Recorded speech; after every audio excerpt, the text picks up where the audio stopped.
If you are a new host looking to receive your first payout or simply need to update the account where you receive your earnings, setting this up correctly is vital.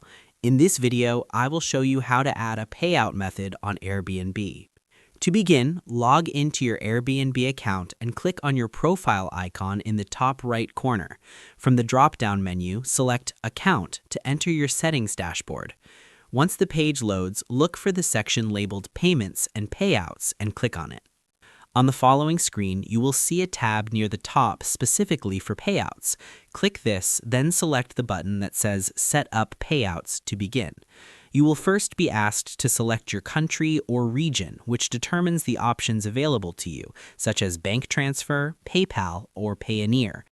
Choose the method that works best for your needs and enter the required financial details accurately. It is important to double-check your account numbers to avoid any delays. Once you submit the information, Airbnb will verify the method. This can be instant or take a few days. Once verified, your earnings will automatically be sent to this method after a guest checks in. That's how you add a payout method on Airbnb.